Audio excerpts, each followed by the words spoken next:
Good evening, everybody. This is Born to Be Noob here with another Protoss tutorial. I'm also playing my account Parody Kiwi Kaka, and I'm actually facing a Terran opponent named Notorious, which is a pretty nice name to have. Now, with this one, I was actually planning on doing a one warp gate fast expand. I think that's the one it was called. Yeah. One warp gate to fast expand, because that is actually good to hold off any kinds of early pushes with Terran, but it does not actually turn out to be that way. Now, of course, at 9 I do place my first pylon. Now, since this is a two-player map with just one area the enemy can be at right here, I actually recommend scouting after your gateway. If it was a map to where they could be at 3 different locations, then I usually would scout after the first pylon.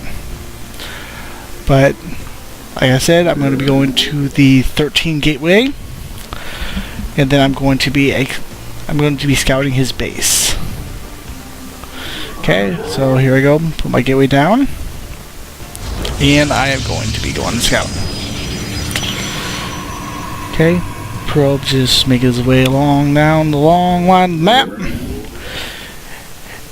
All I'm doing is, like I said, I am focused on doing a heavy macro game. Because especially against Terran, you want to get your upgrades, you want to get your Colossus. Oh, there goes his scout as well. Because Colossus are actually very great against the Marine Marauder builds, because they just go through them like a hot knife through butter.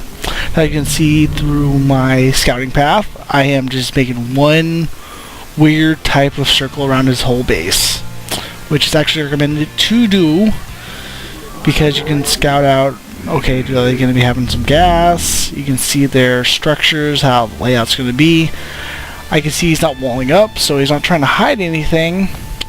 And while I'm doing my rounds, I am noticing he is not taking any gas. He's not building any simulators.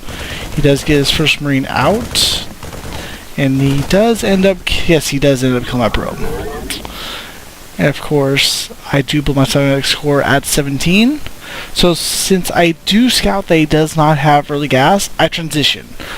I'm thinking, okay, he's just going to be going heavy Marines. He's going to have a couple bunkers. Get my warp gate started, chronoing it out, and then getting Stalkers. I am transitioning into a 4-gate rush with 2 Stalkers pushing it at first. I don't put any heavy aggression at first because I want him to get comfortable expanding, thinking I'm not going to pressure, just in case he wants to put down more than he needs with bunkers. And as I am chroning out my warp gate research, I cancel my other Stalker.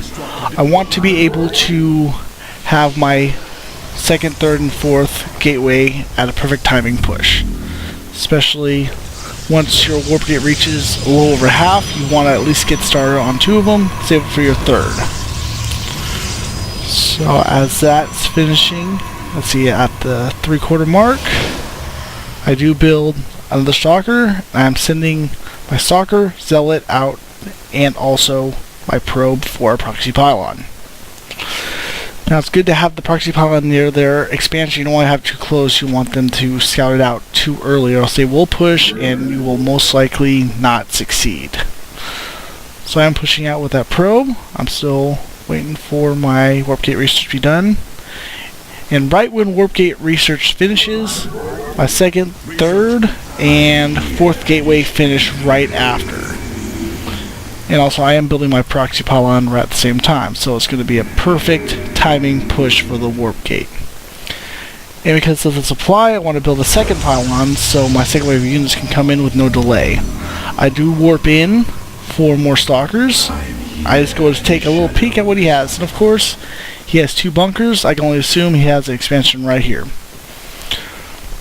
All I have to do is wait until I can warp in the 2nd group of units, and so I can just push towards his base. Now, one thing I did notice, this little area right here is open. So I want to basically rush past these bunkers and go up his ramp. But he is building a 3rd bunker. I want to take that out fast, and I do kill the SUV. Yeah, I lose those. Let's see, a Zealot and a Stalker. but I do make it into his base. This Stalker does take some pretty heavy fire. I back him out. Good macro. I do end up using another Stalker. I was just mainly focused on keeping this one Stalker alive. But it all pays off in the end, because his Marines do die. I do still have 4 more Stalkers in the base, actually 5. And I am warping in a third cycle of units. And now his bunkers are empty, so I have no threat of them. And he is sending all his SCVs out of my Stalkers.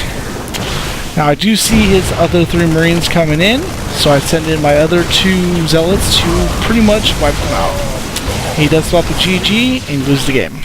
Now, one thing I want to point out to you what I could have done, which actually would have made it a lot better. Let's go to replay. Let's see. I believe it was at the 5:30. The 5:30. Alright, let's make this a little bit faster. It's actually towards the 6.5 minute mark, I think. Anyway, okay, so watch what I could have done. If I would have built a sentry, I could have rushed all these units past the bunkers and actually put a force field at the entrance of the ramp. So his Marines would have been stuck on the other side, and I could have had free reign on his probes mining minerals. And he would have had less reinforcements once all his Marines were destroyed. So basically in the field, when you are in the heat of the battle, you will not think 100% clearly. So, like I said, a word of advice, build at least 1, maybe 2 sentries, 1 for force field, 1 for the shield. And it'll actually turn out a lot better against heavy Marines. Thank you for watching, and please subscribe. Have a great night.